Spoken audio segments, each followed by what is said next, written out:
मुग्धा और उसकी सास के बीच पूरा समय सास के किसी ना किसी काम को लेकर मतभेद चलते ही रहते हैं। बहू, ओ बहू, जरा चाय बना दे। मुग्धा चाय लेकर आती है। ये लीजिए, और कुछ चाहिए? अरे नहीं, बस चाय पीने का मन था। जाओ, तुम दूसरा काम करो। चाय पीने के थोड़ी देर बाद सास दोबारा मुग्धा को आवाज लगाती है। अरे बहू रे, आओ बहू, जरा हलवा तो बना दे, मीठा खाने को मन हो रहा है। इसी तरह मुग्धा की सास पूरा समय कोई ना कोई काम बताकर उसे रसोई से बाहर तक निकलने नहीं देती। कभी चाय, कभी हलवा, कभी पानी तो कभी दूध, हर समय खाने को चाहिए और उसके लिए अपने हाथ पैर बिल्कुल नहीं हिलाने। परेशान किया हुआ है इन्होंने। सास की जबरदस्ती परेशान करने की आदतों से दुखी मुग्धा एक शाम सचिन के साथ अपने कमरे में बैठी हुई बात कर रही होती है। सुनो जी, मम्मी जी की ये जानबूझकर मुझे परेशान करने की फरमाइशों से मैं बहुत फ्रस्ट्रेट हो चुकी हूँ। पूरे दिन में एक सेकंड का आराम नहीं मिलता।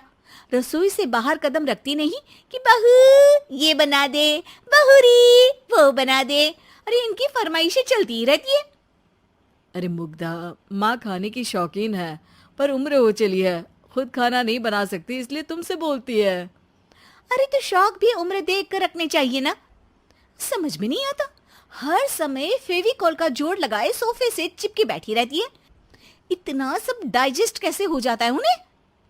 अरे तुम मेरी माँ से इतनी नफरत कैसे कर सकती हो? मैं उनसे नफरत नहीं करती जी, बस परेशान हूँ।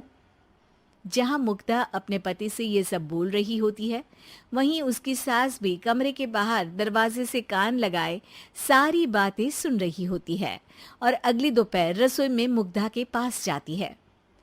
बहू, आज ना मेरा कुछ मसालेदार खाने का मन है। तो चाय बना दूं? मुझे बहुत पसंद है।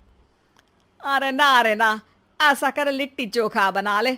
और हाँ, जितना मसाला बातों में मिलाकर पति को सुनाती हो ना, सब्जी में भी वैसे ही डाला करो, खाना स्वादिष्ट बनेगा।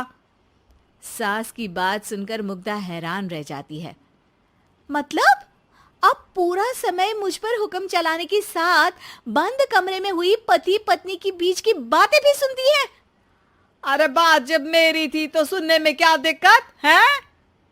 ये कहकर सास वहां से चली जाती है। अरे अब तो हद पार हो गई। इस तरह से तो ये मेरा जीना मुश्किल कर देंगी। मुग्धा सास की हरकतों से परेशान उसका हल सोचने लगती है और इसी तरह कुछ दिन बीत जाते हैं, जिसमें सास का जन्मदिन आता है। मुग्धा बहुत खुशी के साथ अपनी सास को एंड्रॉइड मोबाइल गिफ्ट करती है। मम्मी, आपको सबसे बात करने के लिए बहुत दिक्कत होती है ना? कभी सचिन तो कभी मुझे बोलना पड़ता है, पर इस मोबाइल से आपको कोई दिक्कत नहीं होगी। एक जगह बैठे बैठे बहुत कुछ कर सकती हैं अब आप। मोबाइल देख सासू माँ खुश हो जाती है, पर उसे इस्तेमाल करना तो आता नहीं, इसलिए साइड में रख देती है। जिसे देख मुग्धा घर का सारा काम छोड़ मोबाइल सेट कर सास को इस्तेमाल करना सिखाने लगती है, जिसके बाद अब सास पूरा समय मोबाइल में ही लगी रहती है। हाय, जब से मम्मी को मोबाइल मिला है मेरी लाइफ में कितनी शांति आई है। अच्छा है, इसी तरह बिजी रहे तो मैं भी सुकून की जिंदगी जी पाऊंगी।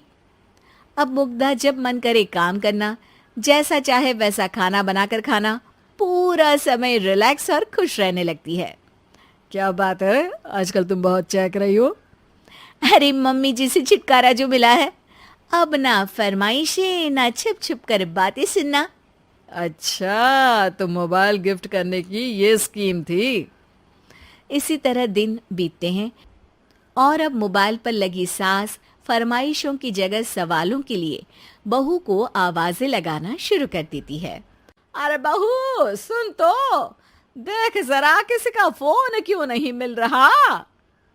रिचार्ज खत्म हो गया है, पर अभी 4 दिन पहले ही तो मैंने किया था। इतनी जल्दी कैसे खत्म हो गया? अरे मैंने कल तेरी कनाडा वाली मौसी सास से 3 घंटे बात की थी ना। क्या? इतना महंगा तो मोबाइल भी नहीं आया जितना महंगा इसका रिचार्ज पड़ रहा है। इसके बाद तो जैसे मुग्धा के दिन के 24 घंटे में से 20 घंटे सास के पास उनके मोबाइल रिलेटेड प्रॉब्लम सॉल्व करने की ड्यूटी ही बन जाती है।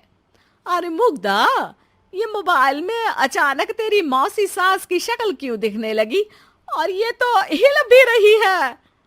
मम्मी, ये गूगल डुओ का वीडियो कॉल है। इसमें आप बात करने के साथ एक दूसरे की शक्ल भी देख सकती हो। अच्छा, ये तूने मुझे पहले क्यों नहीं बताया? अब बताने के लिए पहले नहीं बताया।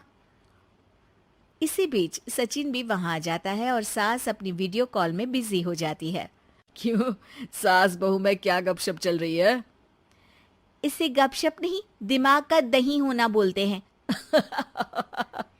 पर तुम तो मम्मी को मोबाइल देकर बहुत खुश थी, फिर क्या हुआ? हाँ, उसका सुकून भी कुछ ही दिन मिला। अब घर के टंटे खत्म हुए तो मोबाइल की टिंग टिंग शुरू हो गई। देखो भाई, कुछ पाने के लिए कुछ खोना तो पड़ता है। आखिर तुमने मोबाइल अपने फायदे के लिए ही तो दिया है, तो फिर सवालों के जवाब भी देने पड़ेंगे, क्योंकि जब तक उनके हाथ में ये फुंथरू रहेगा, तुम्हारी लाइफ में प्राइवेसी और सुकून रहेंगे। कहने का मतलब है अगर इससे प्यार बढ़े तो दाग अच्छे हैं। अरे मुझे पहले दिन से ही पता है मोबाइल किस मकसद से दिया गया है। भूलो मत, इससे पहले मैं बातें ही सुनती थी।